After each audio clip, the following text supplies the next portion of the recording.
Today we're in Denmark's second largest city, Aarhus, and we are going to be going to their cathedral, their Latin Quarter. We're going to be going to the Botanical Gardens, the art museum that they have here, and then, yes, they have another open air museum where you can interact with people, and y'all know how I love open air museums, especially here in Europe.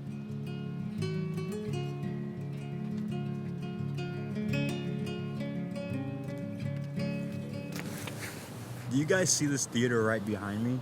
This is what almost fell. This is what I'm talking about on why you need to travel and get out. Like, have you ever seen something like this? This is one of their old ancient theater buildings. I feel like I'm in Rome right now. But anyways, we gotta continue.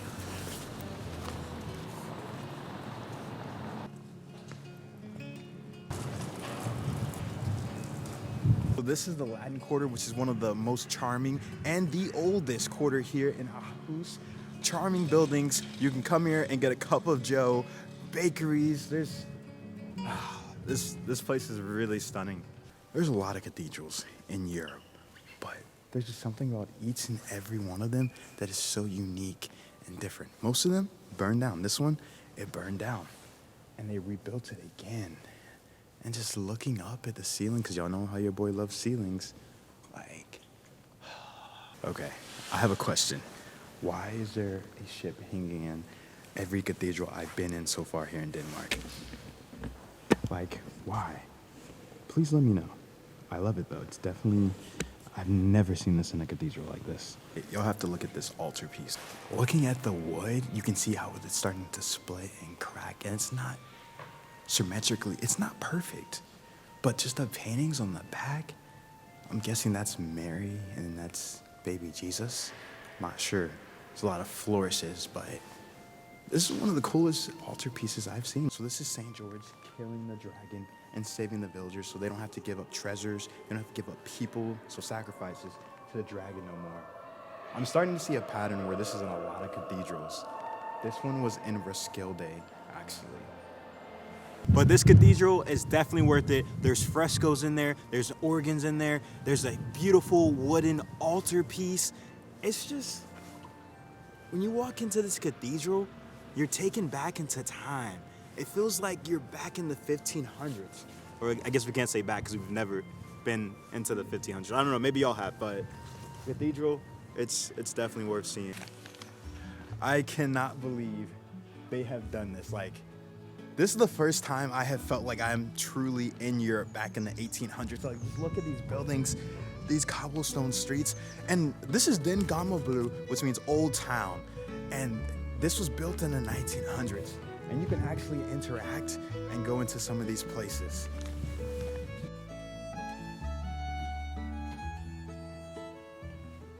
This was a shop in the at the end of the 18th century. And you can even see that they have scales to measure things out. And this is all wood. And yes, it does. It smells old in here. Okay, y'all have to admit, that is pretty cool. That is pretty cool. Don't know what it's called, but it's pretty cool.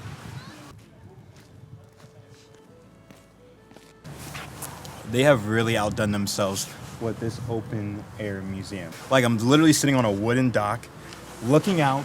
On my left, I have buildings from the 1700s, the 1800s, and on my right, I have modern buildings in the 1900s, just old meeting new.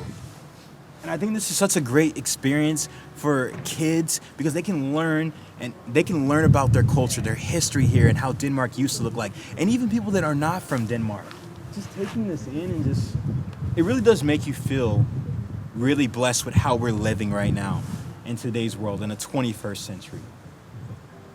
But this place still does have a very charming vibe to it, a charming energy. I've been to a few open air museums, but this one just feels like it's really taking you back. And you can just sit here and just relax. Denmark, you guys literally have a lot of different secrets. People, y'all need to make sure y'all come to Aarhus and y'all see this and just go back into the 1700s and just see if you don't like it. Hi, my name is Astrid, and I work here in the Gamle By in Aarhus. And right now I work in the Patisserie, and it's from the 1970s. And we want to show how to have the most authentic show of the city here. So actually there's only women that can work in here.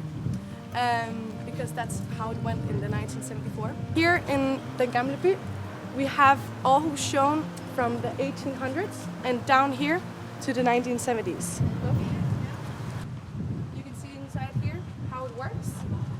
And it's my color this time. Yeah. And you can actually walk in and look inside of some of the apartments and see how authentic and how different people lived in this city. For example, a school teacher couple, or someone who was really rich, or someone who was really poor. I'm Davion West. I'm Astrid. It was nice meeting you. Thank you for being in the video. Thank you so much. They even have an old record player in here. This is an apartment building from the 1970s on what it would have looked like here in Denmark. This is definitely the 1970s. This is really a walk into the 1970s. Oh, man. And this was someone's room. Oh, look at the old Carlsberg. The old Carlsberg. So this was an old commune here in the 1970s in Denmark. 4 people lived in here, apparently. You know, one way you can tell this is the 70s? The cigarettes. And also the old style Carlsberg, down to the detail.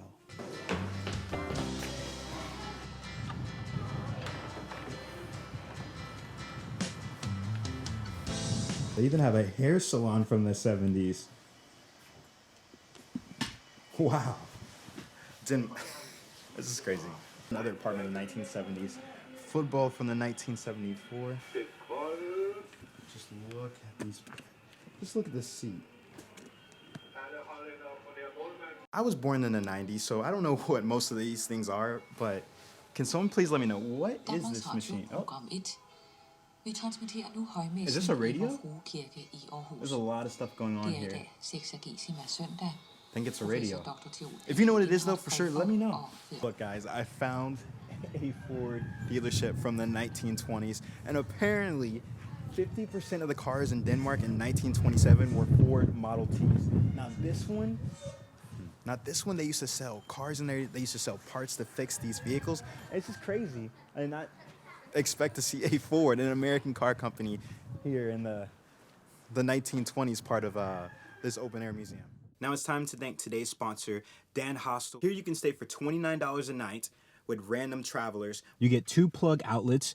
You get your own personal light, your own little cubby to store some things, a pillow, blanket, and then, of course, the best thing, a curtain. Everyone knows hostels that have curtains are the best hostels. And then you get a cubby, a huge cubby to actually store your luggage in. Why would you want to stay in a hostel room? Because it's cheap, you get to meet other travelers, and you get to see other people from around the world and have conversations with them. If you guys want to book this place or another hostel, just click the link down in the description. It will take you straight to this hostel. So we're back in Aarhus Street Food Market, and I'm here at Afro-Caribbean Grill. I don't know what I want yet. Either the Jamaican curry goat or the Jamaican jerk chicken. In Jutland, you know? In Jutland, yeah. In the whole of Jutland, we're the only people doing this. So it's very special. Like, there's no way you can go to find curry goat. I know, that's why I was like, I gotta get this. Yeah. It's hard. I'm having trouble just trying to find someone to cut my hair. Oh, okay, really? Well, I mean, I leave tomorrow, so. Okay, there's a barber shop. If you've been here yesterday, I showed you to my barber here. You know, my barber, I don't have a hair, but that's the one that cuts my son's hair, you know? Oof. I don't know. There's some black, some African barbers around, you know? Really? Yeah, just around the corner. Some plantain. Yeah. I give you guys some extra plantain because you guys look correct. Appreciate it. This is another thing special, you know, you don't get it here. We only get plantain in Aarhus once every Wednesday. once a week. It's very rare too. Really? You know. Honestly, I was kind of looking for some oxtail, but I was like, there's no oxtail. The Danish people don't know what oxtail. They boil it to make soup. But Africans, we use it for food. You know. Other, you know, like the Africans and the Mexicans, you know. But yeah, they use it for soup. Very nice soup as well. One of our specialties, chicken. This is yours here. Okay. Appreciate it. I'm gonna give you some black widow. This is chili and honey. Oh, chili honey. Yeah, chili and honey is a special homemade stuff. It's got some habaneros and some ghost peppers in it. Combination. It's quite good. It is. Okay, that's yours. Ah. Thank you. This food looks so great. Goat curry and rice, coconut rice. Oh, this is fresh.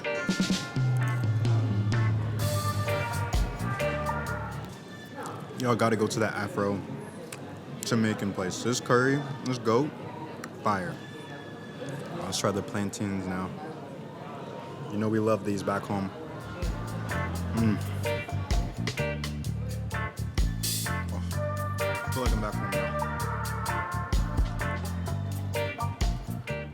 I just had to come back and say, like, the food was really good. Like, I need my bed right now. I need to go lay down. Yeah, you need a bed. Yes. Like, and the sauce too. Like, I was like, lovely. oh. It's a rum sauce, you know, lovely.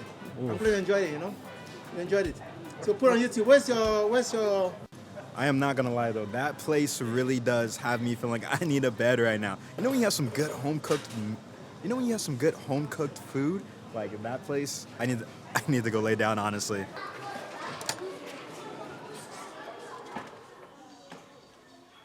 This is the Greenhouse Botanical Gardens in Aarhus. And honestly, it feels so good. If you come to Denmark during the winter, you need to come in here because it feels warm and it feels like it's springtime in here. But you just get hit with like a mist of you just get hit with like an aroma of just nature. It feels like you really are in the jungle. And look at my guy right here. Oh, man. I did not expect this today. Right now we're in the Botanical Gardens, and we're in the Mediterranean section because there's 4 different greenhouses that focuses on plants from around the world. So now we're gonna head into, it looks like, the desert greenhouse. Very dry climate. Subtropical dry arid climate desert. So now we are in the Montaigne. We're in the Montaigne Forest House. And this place feels a little bit more stickier. So I'm telling y'all, the Mediterranean one, that one was nice. This one's nice too. It feels a lot more green in here, and a lot more rainforesty. This place is so unreal. It's so beautiful. There's 4 different greenhouses in here. You have the Mediterranean, you have the desert one, you have the tropical one, the rainforest one. All these greenhouses, when you walk in, you can feel the climate change. Y'all need to come here, especially if it's during the winter, because it's free entrance. Bring your kids here and let them run around nature. They have vanilla, they have black pepper plants. Like, wow.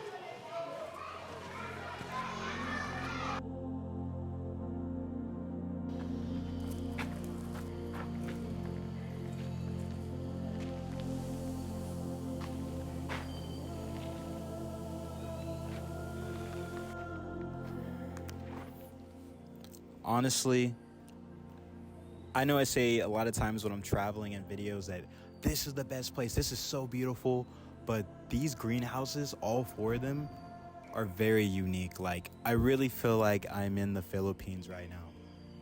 The only thing missing is I wish that I had brought a book, because if you're looking for a peaceful place here in Aarhus, this is that place.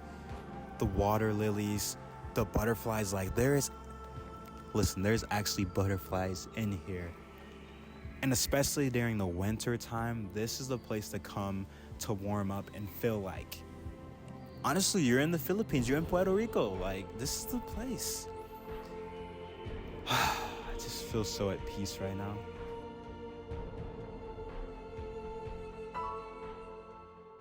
The artist said this exhibit represents being lost from 2019 and what will be of the artists when they're gone? What will their existence, did their existence have any effect on the world?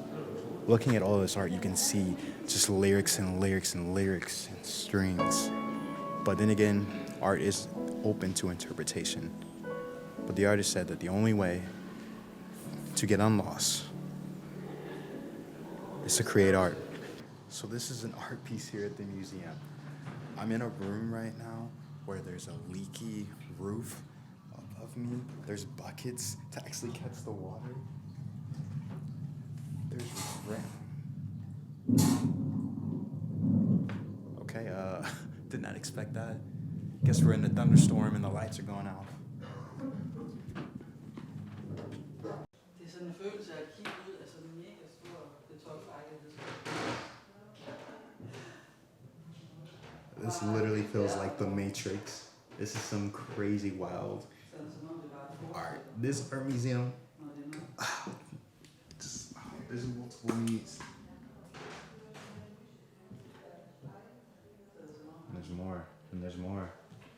This is the Rainbow Sky Bridge at the top of the museum, and I guess it's its last art piece. And honestly, it is breathtaking. The view you get up here. This is probably my favorite museum right now. Just look at how there's two different colors. One on the left, one on the right.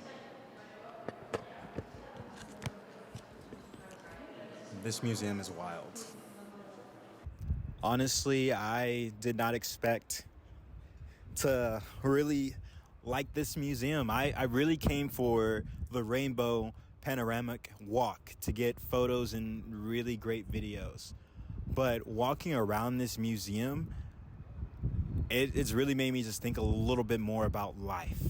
There's this one exhibit where there were homeless signs on the wall, I'm hungry signs from all over the world, from Los Angeles, Miami, Budapest, Lyon, France, Paris, France, Helsinki, Finland, and of course it was written in all of their languages. And it's just, we're all the same, but yet so different too. And that's what makes all of us unique as people.